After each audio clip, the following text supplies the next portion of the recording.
다 같이 찬양 드리심으로 주의 오후 예배를 함께 올려드리도록 하시겠습니다.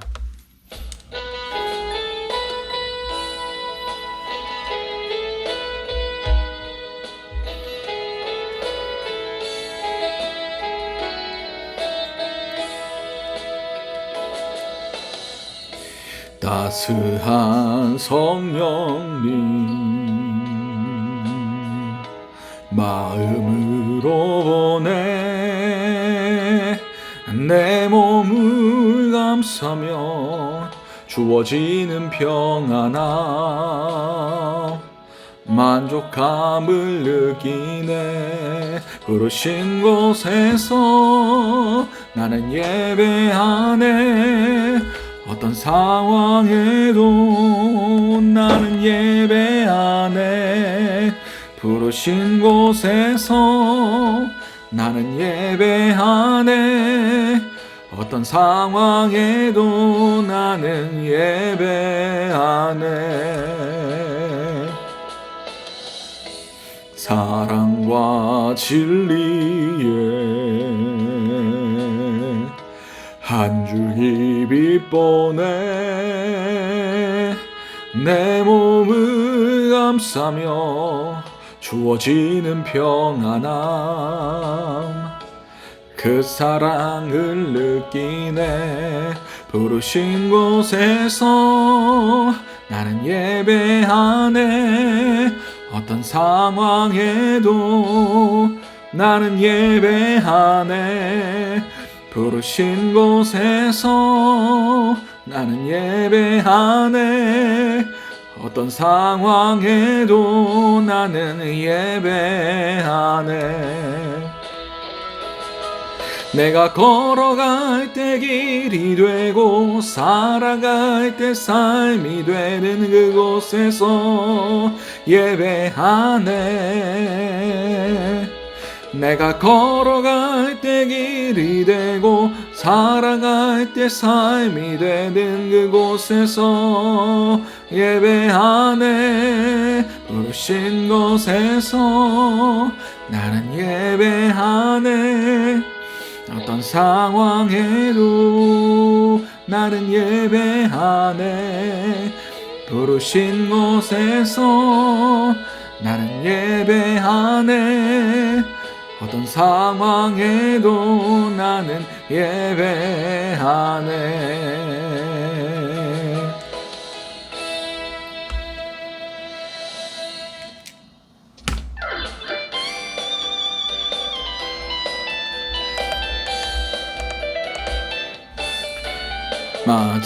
마지막 날에 내가 나의 영으로 모든 백성에게 부어 주리라. 자녀들은 예언할 것이요 청년들은 환상을 보고 아비들은 꿈을 꾸리라. 주의 영임하면 자녀들은 예언할 것이요 청년들은 환상을 보고 아비들은 꿈을 꾸리라. 주의 영임하면 성령이여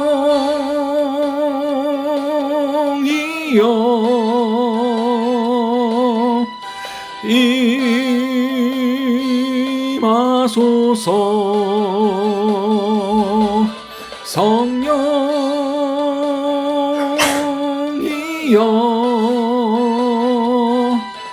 우리에게 임하소서. 다시 한번 찬양드립니다. 마지막 날에 내가 나의 영으로 모든 백성에게 부어 주리라.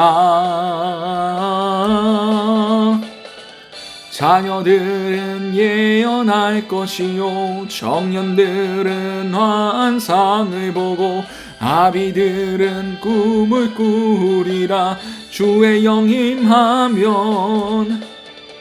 자녀들은 예언할 것이요 청년들은 환상을 보고 아비들은 꿈을 꾸리라. 주의 영임하면 성령이여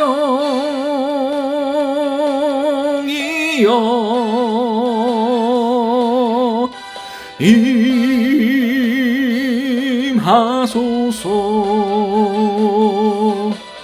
성령이여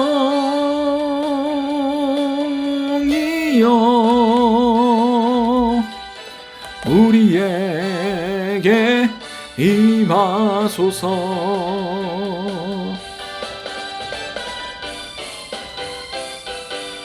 아멘.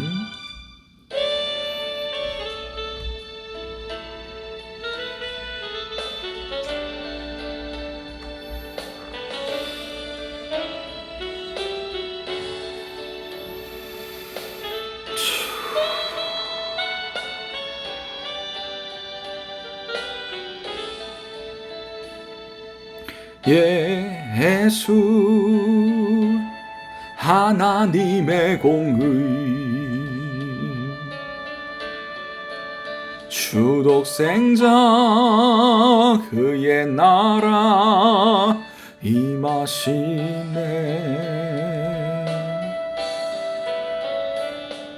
예수 제물이 되신 주 영광 중에 그의 나라 임하시네. 주의 나라 영원하며 그의 영광 무궁하리. 왕의 위엄과 능력이 이제 임하였으니 주의 주권과 주의 통치와 주의 나라 힘과 권세 임하네. 예수 하나님의 공의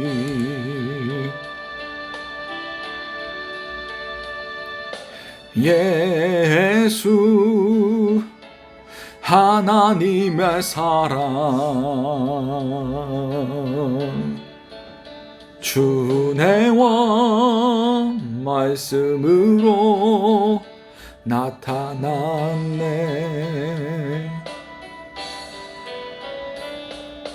예수 거룩한 하나님 영광 중에 그의 나라 임하시네. 주의 나라 영원하며 그의 영광 무궁하리. 왕의 위엄과 능력이 이제 임하였으니 주의 주권과 주의 통치와 주의 나라 힘과 권세 임하네. 예수 하나님의 공의. 우리 시간 예배를 놓고 잠시 기도하시도록 하시겠습니다. 사랑하나 충만하신 아버지 그날 너무나 감사드립니다. 이 예배 가운데 우리의 모든 것들이 회복되길 원합니다. 우리의 육신의 연약함 또한 우리의 영적인 어그러짐 또한 예수 그리스도의 그 온전하신 손길로 인하여 온전히 회복되게 하시고 새롭게 되어지게 하시고 새 피조물로 재창조되는 귀한 은혜들을 누릴 수 있게 도와주시옵소서. 주여 회복을 명하여 주시옵고 온전히 주의 성령 안에서 쫓을 수 있는 그런 자들 될 수 있게 도와주시옵소서. 이 모든 것들 살아계신 우리 주 예수 그리스도의 이름으로 기도드립니다. 아멘. 찬송가 191장 찬양 드리시겠습니다.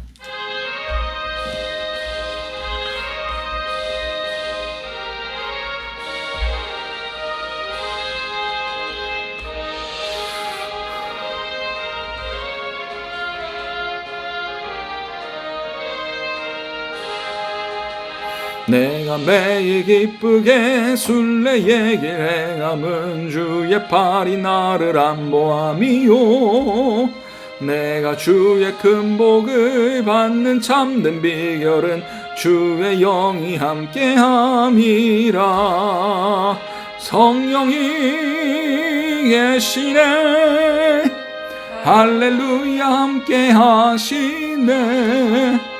좁은 길을 걸으며 밤낮 기뻐하는 것 주의 영이 함께함이라. 전내 죄에 빠져서 평안함이 없을 때 예수 십자가의 공로 힘입어 그 발 아래 엎드려 참된 평화 얻음은 주의 영이 함께함이라. 성령이 계시네 할렐루야 함께 하시네. 좁은 길을 걸으며 밤낮 기뻐하는 것 주의 영이 함께 함이라. 나와 동행하시고 모든 염려하시니 나는 숲의 새와 같이 기쁘다. 내가 기쁜 마음으로 주의 뜻을 행함은 주의 영이 함께함이라. 성령이 계시네 할렐루야 함께하시네. 좁은 길을 걸으며 밤낮 기뻐하는 것 주의 영이 함께함이라. 세상 모든 욕망과 나의 모든 정욕은 십자가에 이미 못을 박았네. 어두운 밤이 지나고 무거운 짐 벗으니 주의 영이 함께함이라. 성령이 계시네 할렐루야 함께하시네. 좁은 길을 걸으며 밤낮 기뻐하는 것 주의 영이 함께함이라. 아멘. 오늘 우리에게 주신 하나님 말씀은 요한복음 16장 1절에서 11절까지의 말씀입니다.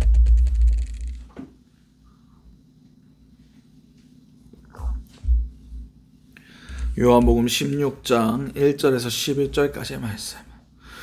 제가 가진 성경으로는 신약 175면이 됩니다.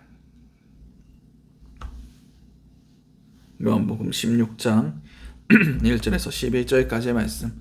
다 찾으신 줄 알고 요한복음 16장 1절에서 11절까지의 말씀을 우리 한 목소리로 합독하시도록 하시겠습니다. 내가 이것을 너희에게 이름은 너희로 실족하지 않게 하려 함이니 사람들이 너희를 출교할 뿐 아니라 내가 이르면 무릇 너희를 죽이는 자가 생각하기를 이것이 하나님을 섬기는 일이라 하리라. 그들이 이런 일을 할 것은 아버지와 나를 알지 못함이라. 오직 너희에게 이 말을 한 것은 너희로 그때를 당하면 내가 너희에게 한 말 이것을 기억나게 하려 함이요 처음부터 이 말을 하지 아니한 것은 내가 너희와 함께 있었음이라. 지금 내가 나를 보내신 이에게로 가는데 너희 중에서 나더러 어디로 가는지 묻는 자가 없고 도리어 내가 이 말을 함으로 너희 마음에 근심이 가득하였도다. 그러나 내가 너희에게 실상을 말하노니 내가 떠나가는 것이 너희에게 유익이니라.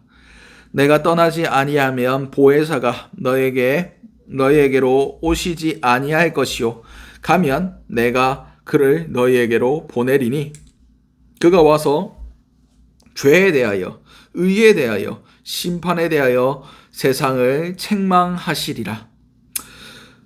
죄에 대하여라 함은 그들이 나를 믿지 아니함이요 의에 대하여라 함은 내가 아버지께로 가니 너희가 다시 나를 보지 못함이요 심판에 대하여라 함은 이 세상 임금이 심판을 받았음이라. 아멘.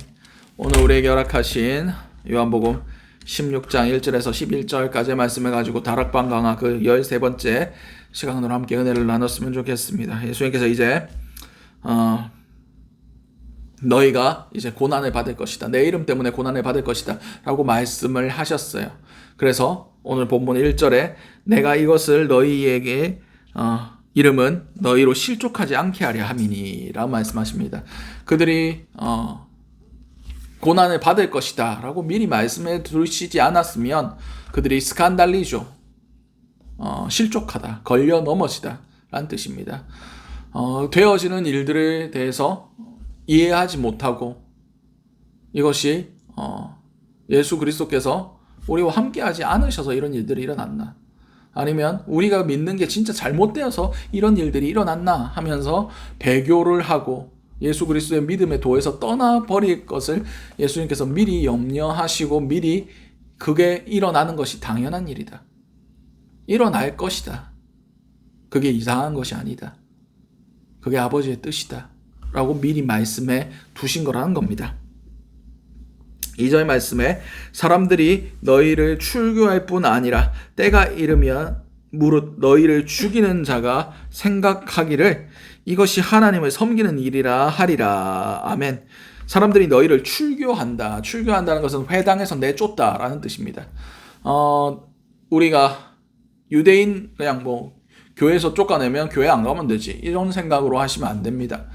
당시 유대인들은 10명만 모이면 무엇을 하느냐? 회당을 짓습니다. 어느 도시에 회당이 없다. 그러면 그 도시에 유대인이 10명 이하로 있다는 소리입니다.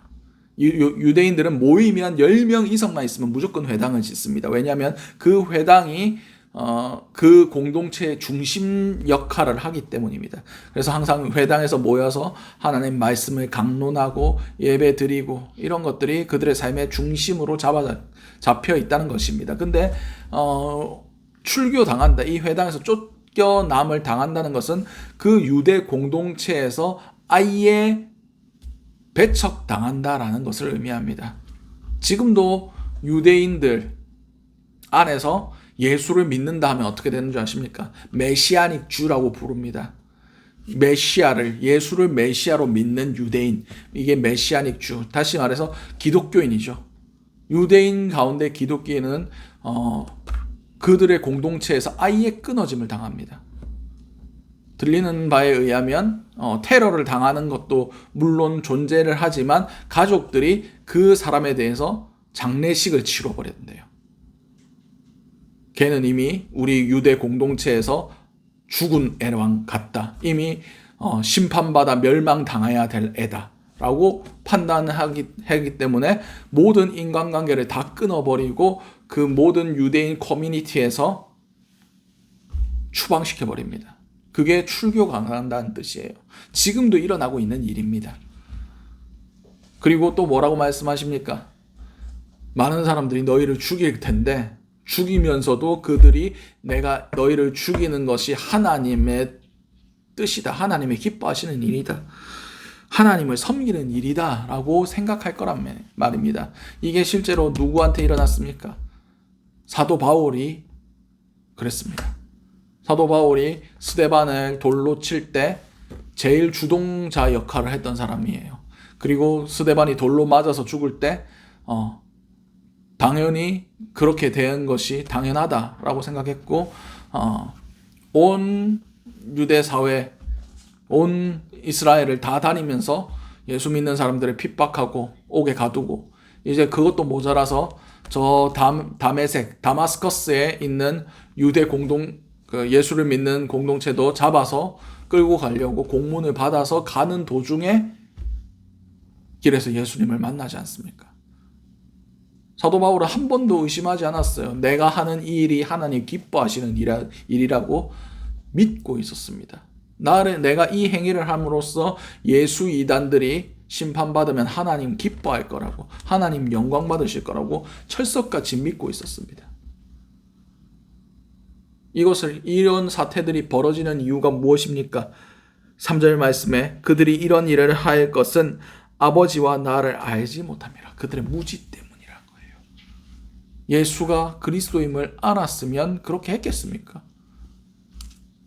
사도 바울도 자기가 예전에 예수 밖에 있었던 그 모든 것들, 자신이 추구했던 그런 지적인 것들, 그리고 도덕적인 율법적인 의, 그 모든 것들을 뭐라고 얘기했습니까? 배설물로 여긴다.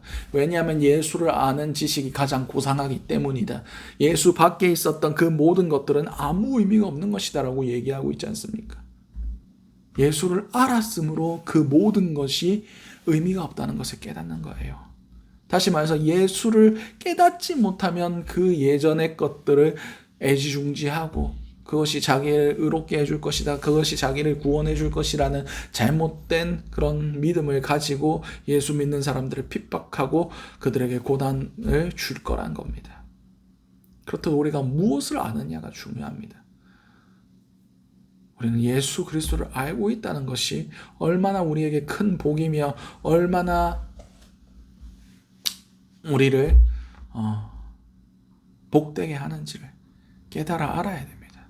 그냥 지식적인 알미 아니라 체험적인 암, 하나님과의 연합함 안에서 주어지는 그 풍성함을 누릴 때에 비로소 우리는 종교의 영, 자기의에 취한 그 모든 것들에서 벗어나고 참된 신앙으로, 참된 성도로 거듭날 수 있다는 것을 우리는 알아야만 합니다. 4절 말씀에 오직 너희에게 이 말을 한 것은 너희로 그때를 당하면 내가 너희에게 말한 이것을 기억나게 하려 함이요 처음부터 이 말을 하지 아니한 것은 내가 너희와 함께 있었음이라. 아멘.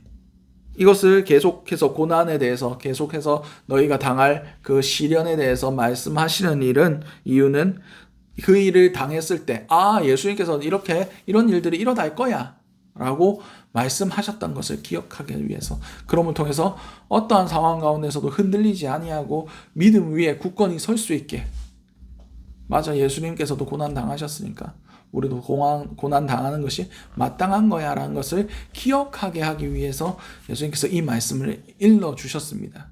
근데 예수님께서 처음부터 이 말씀을 하지 않으신 이유는 내가 너희와 함께 있었기 때문에, 내가 너희의 보혜사 되었기 때문이라고 말씀하고 계십니다. 그렇습니다. 보혜사가 무엇입니까?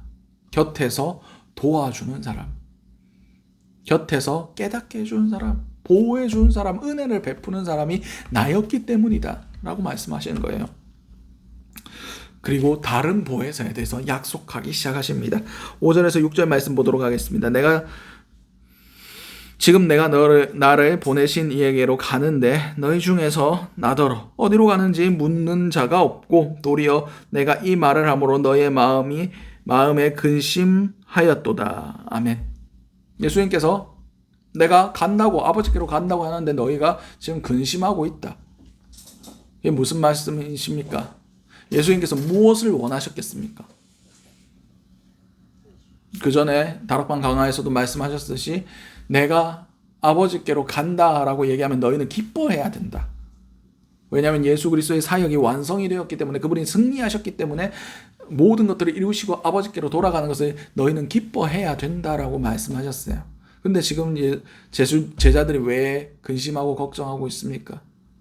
그냥 예수가 안 계신다는 것에 대해서 지금 예수님이 우리와 로마의 그 모든 정권을 무너뜨리고 왕노로 타실 때에 우리에게 한 자리씩 떼어주시고 영원토록 여기서 천년만년 권세를 누리셔야 될 텐데 어디 가신다고 얘기하고 있느냐? 라고 지금 잘못 이해하고 있기 때문이에요. 그렇기 때문에 근심하고 있는 겁니다. 예수님께서 바라셨던 것은 내가 이제 아버지께로 돌아간다. 그리고 너희도 나와 나중에 함께하게 될 거야 하면 그 하나님과 함께 하시는 그 천국에 대해서 소망하고 기뻐하고 그것에 대해서 궁금증을 가져야 되는데 지금 이 땅의 문제들에게 마음을 빼앗겨 있기 때문에 그 천국을 못 바라보고 있다는 겁니다. 예수님께서 그것을 안타까워하고 계시는 거예요. 그렇습니다. 우리는 예수 그리스도 안에서 고난을 받을 때 무엇이 더욱 우리 가운데 명확히 새겨져야 되는지 아십니까? 천국에 대한 소망이에요. 예수 그리스도께서 계신 그 천국을 우리가 궁금해하며 그곳이 어떤 곳입니까? 그곳의 아름다움이 어떻습니까? 그곳에 주어지는 평안과 그 안에서 주어지는 온전한 예배가 얼마나 영광스러운 것입니까? 이것에 대해서 관심을 가져야 된다는 거예요.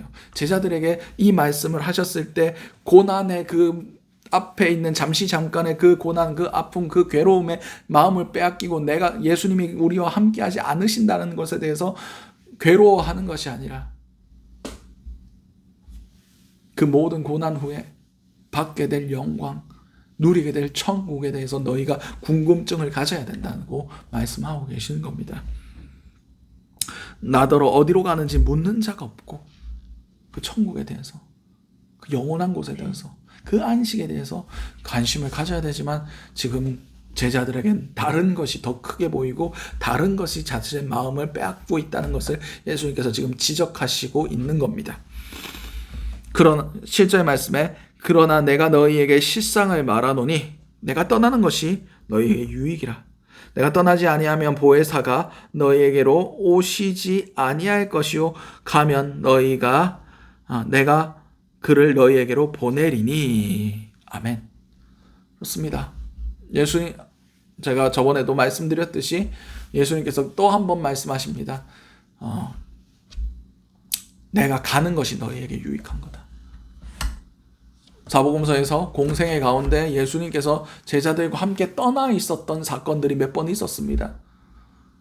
오병이어의 사건 이후에 제자들을 먼저 배를 태워서 떠나보내십니다. 예수님께서 산 위에서 기도하시고 풍랑이 일 때에 제자들이 죽을 고비 가운데 예수님이 걸어오시니까 유령이다 막 이러면서 난리를 피는 그런 장면들이 나오죠.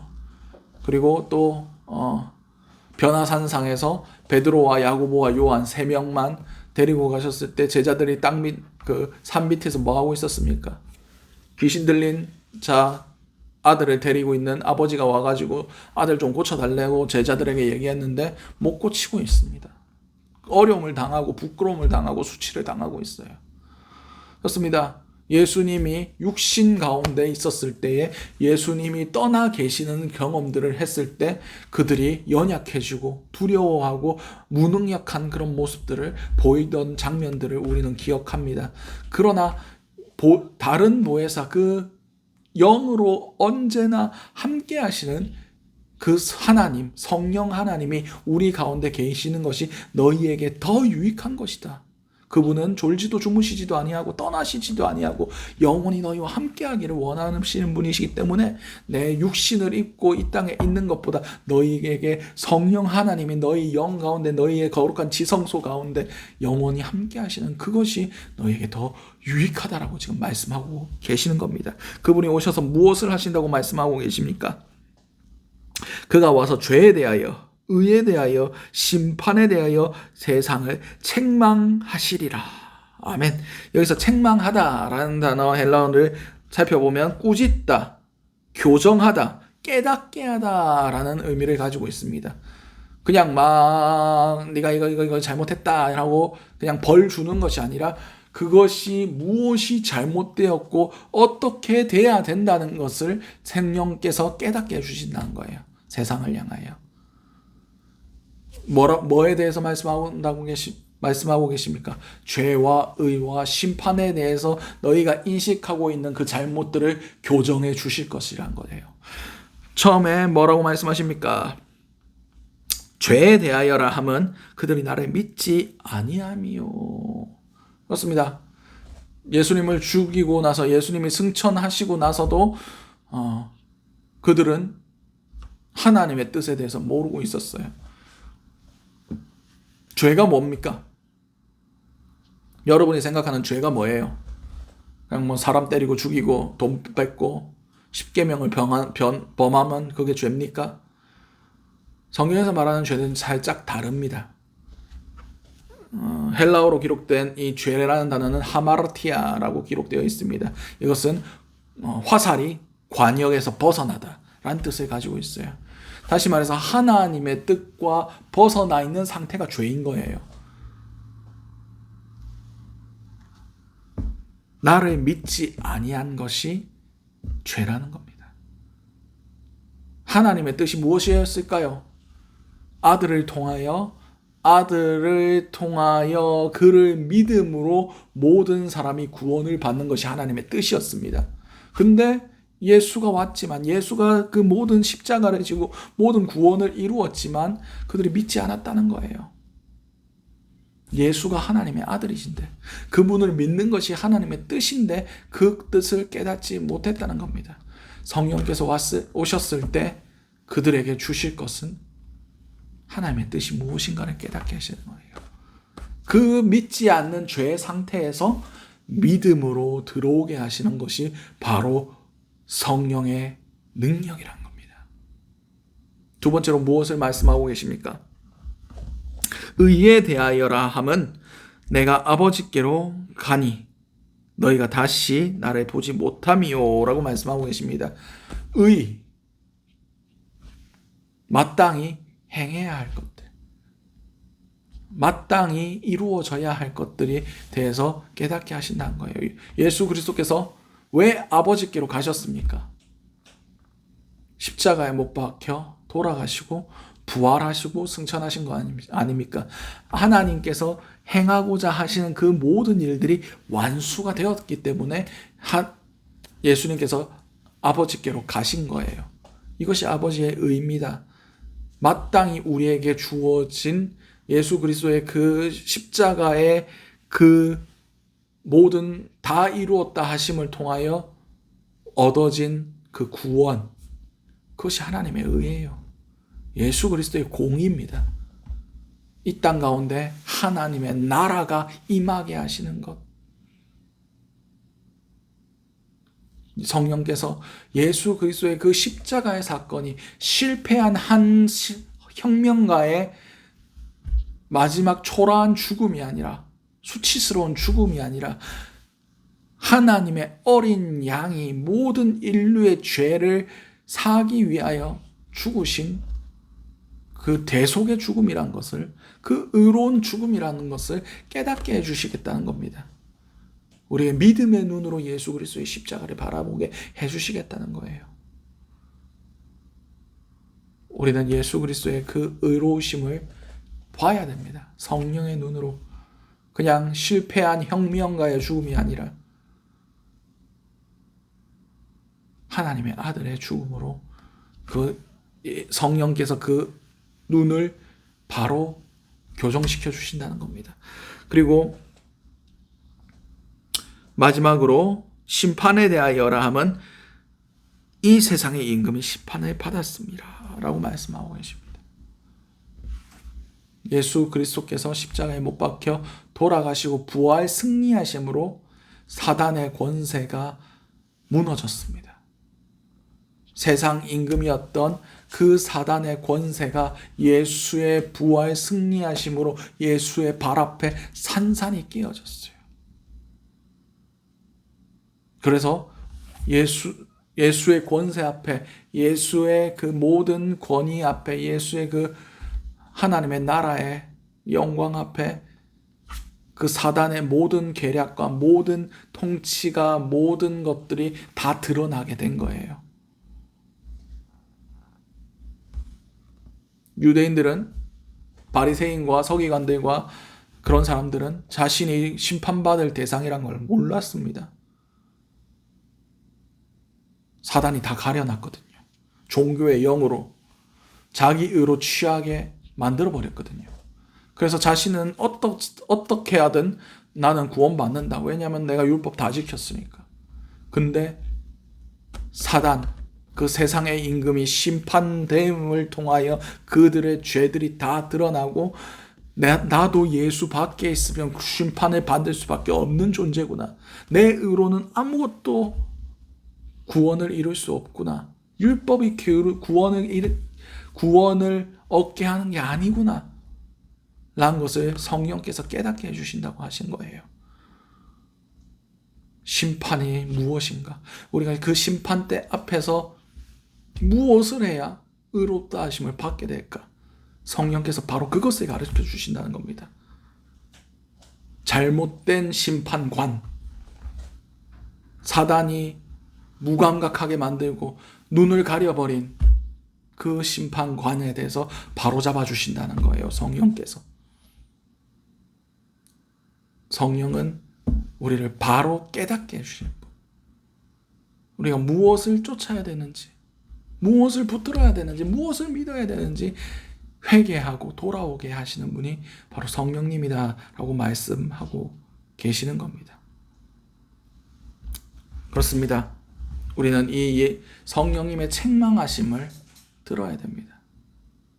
우리 가운데 바로 잡아야 할 것들, 믿음에 대해서 바로 잡아야 할 것들, 우리가 바로 바라봐야 할 것들, 바로 의지해야 될 것들을 하나하나 깨닫게 해주시고 말씀 안에서 교정시켜 주시는 분이 회개의 영이신 성령 하나님이십니다.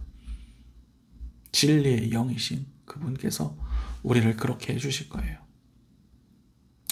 우리가 성령의 역사를 사모했으면 좋겠습니다. 성령의 역사 안에서 우리가 정말 그분의 의로우심, 그분의 심판과 그분의 공의, 그 모든 것들이 깨달아짐을 통하여 우리가 성령 안에서 이 땅 가운데서도 그의 나라를 누릴 수 있는 그런 자들 될 수 있었으면 좋겠습니다. 우리가 아까 찬양했던 예수 하나님의 공의, 이 찬양 올려드리면서 성령께서 예수 안에서 우리 가운데 베풀어 주신 그 놀라운 십자가의 은혜를 다시 한번 묵상하시며 그 하나님 나라의 백성으로서 살아갈 수 있게 해달라고 결단하시며 찬양 올려드리도록 하시겠습니다.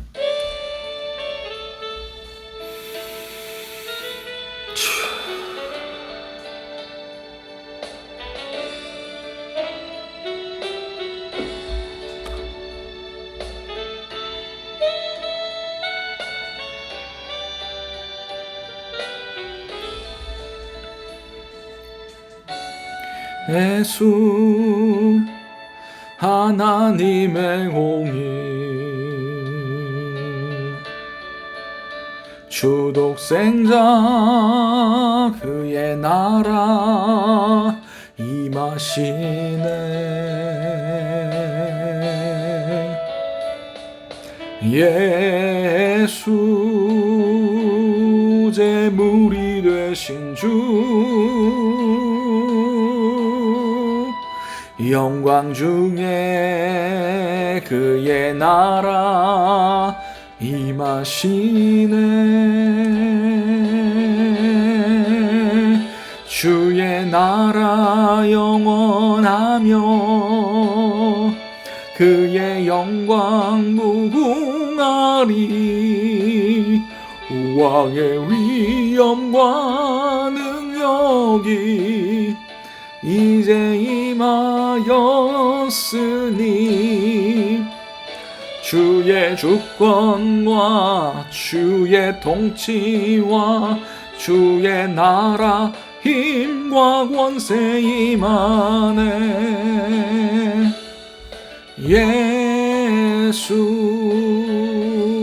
하나님의 공의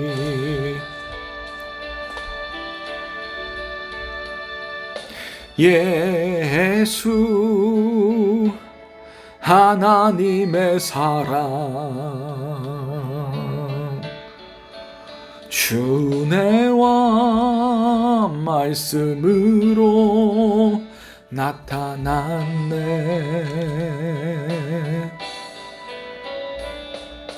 예수 거룩한 하나님 영광 중에 그의 나라 임하시네. 주의 나라 영원하며 그의 영원 무궁하리.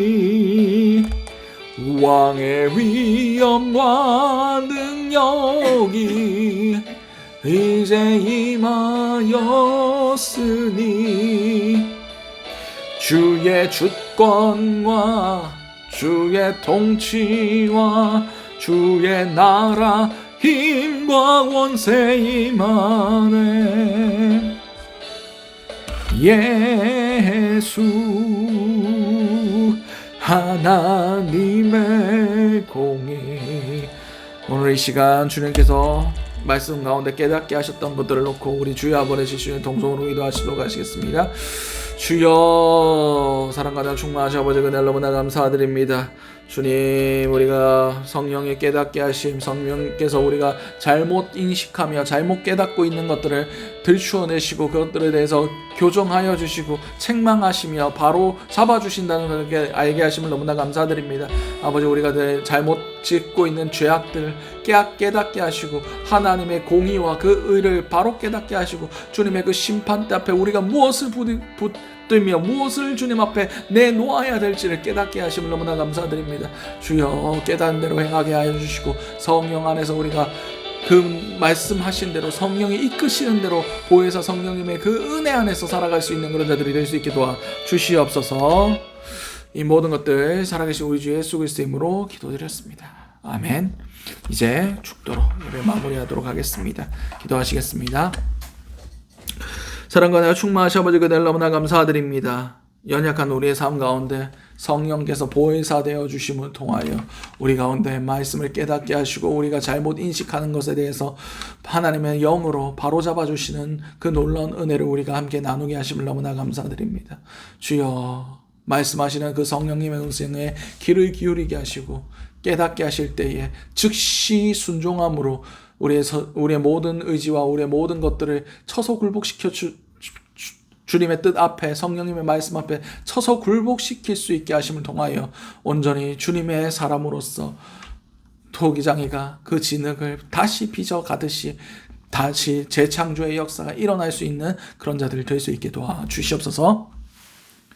지금은 예수 그리스도의 은혜와 하나님의 사랑하심과 성령님의 감화감동 교통하심의 역사가 성령 안에서 날마다 다듬어지며 주님 보시기에 아름다운 그릇들로 준비되기로 결단하는 모든 주님의 자녀들 머리 위에 지금부터 영원토록 함께 하시기를 간절히 축원드리옵나이다. 아멘.